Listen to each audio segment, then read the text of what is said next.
दोस्तों, स्वागत है आपका अपने चैनल वीके नॉलेज में। तो चलिए शुरू करते हैं। नंबर 1, सीआरपीएफ वैकेंसी का आखिर ब्रेकडाउन क्या है? कहाँ कितनी सीट्स है? आइए देखते हैं। यहाँ अलग अलग ट्रेड्स की पिक्चर बिल्कुल क्लियर है। हमारी कोशिश है कि जो चीज़ें इंपॉर्टेंट हैं उनको कलर किया जाए ताकि समझने में आसानी हो। पुरुष उम्मीदवारों के लिए ध्यान दीजिए, जो हरे रंग यानी ग्रीन में हाईलाइट किया गया है, ड्राइवर की पोस्ट पर सबसे ज्यादा बम्पर भर्ती है, पूरे 3176 पद। उसके बाद कुक के लिए 1426 और बुगलर के लिए 1263 पोस्ट्स हैं। वहीं नीले रंग यानी ब्लू कलर में देखिए, महिला उम्मीदवारों के लिए भी खास मौके हैं, जैसे वाटर कैरियर में 27 और ब्रास बैंड में 18 पोस्ट्स। इनके अलावा मोटर मैकेनिक, टेलर और सफाई कर्मचारी जैसे और भी कई रोल्स हैं। और सबसे अच्छी बात, इन सभी ट्रेड्स में एक बहुत ही शानदार पे स्केल और सरकारी अलाउंस मिलते हैं। अब चलते हैं अपने अगले अहम पड़ाव पर, एजुकेशनल क्वालिफिकेशंस, यानी कौन अप्लाई कर सकता है। ध्यान से देखिएगा इसको। यहाँ जो बातें लाल रंग से हाईलाइटेड है, बस वही आपके सिलेक्शन का असली बेस है। देखिए, 10th पास होना तो एक बेसिक रिक्वायरमेंट है जो ज्यादातर के पास होती है, लेकिन असली गेम उस एड ऑन का है जो ट्रेड के हिसाब से चाहिए। अगर ड्राइवर के लिए अप्लाई कर रहे हैं तो वैलिड ड्राइविंग लाइसेंस होना मस्ट है। मोटर मैकेनिक बनने के लिए 10th के साथ साथ 2 साल का ITI सर्टिफिकेट भी जरूरी है।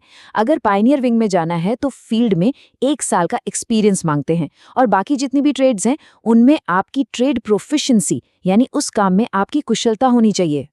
अब बढ़ते हैं फिजिकल टेस्ट्स की तरफ। Physical eligibility standards.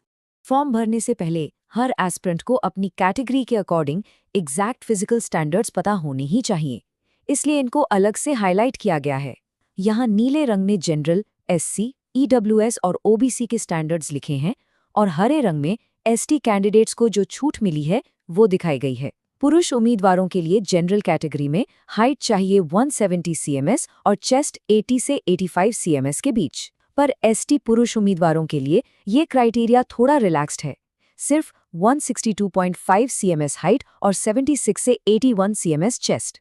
एक बात और ध्यान में रखनी है कि महिला उम्मीदवारों के लिए चेस्ट मेजरमेंट लागू नहीं होता। उनकी जनरल हाइट रिक्वायरमेंट 157 cms है, जबकि ST महिलाओं के लिए छूट के साथ ये 150 cms तय की गई है। चलिए, फिजिकल रिक्वायरमेंट्स तो क्लियर हो गईं। अब समझते हैं इनका आखिर बैटल प्लान क्या है। The selection stages. अब इन चारों स्टेजेस को लाइन से याद रखना थोड़ा मुश्किल लग सकता है ना? इसलिए हम इन ट्रिक्स को डिटेल्स के साथ समझाऊं। आगे बढ़ते हैं। स्क्रीन पर इन ऑरेंज कलर के लेटर्स पर फोकस कीजिए, CPDM। बस इस एक वर्ड को दिमाग में बिठा लीजिए। C से सबसे पहले होगा आपका CBT यानी कंप्यूटर बेस्ड टेस्ट। इसे क्लियर करते ही P की बारी यानी PAT और PST जो आपका फिजिकल टेस्ट है। फिर आता है D, डॉक्यूमेंट वेरिफिकेशन, जहां 10th की मार्कशीट, कास्ट सर्टिफिकेट और वो ITI या ड्राइविंग लाइसेंस चेक होंगे।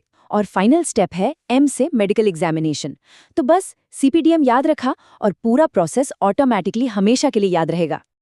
अब चलते हैं फाइनल और सबसे एक्शनेबल स्टेप पर, एप्लीकेशन स्टेप्स और इसकी डेडलाइन। ध्यान दीजिए, फॉर्म पूरी तरह ऑनलाइन भरा जाएगा, पर सबसे पहले अपनी उम्र की सीमा चेक कर लीजिए।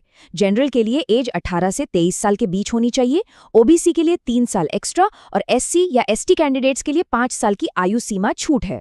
फिर सीधा CRPF की ऑफिशियल वेबसाइट पर जाना है और ऑनलाइन डिटेल्स भरनी है।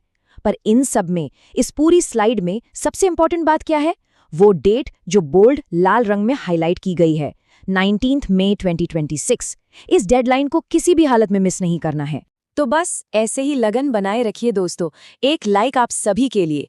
मेहनत ऐसी करो कि किस्मत भी बोल उठे, ले ले बेटा ये तो तेरा हक है। चलिए मिलते हैं नेक्स्ट वीडियो में। धन्यवाद। जय हिंद, जय भारत। पढ़ते रहो, बढ़ते रहो। Thumbs up.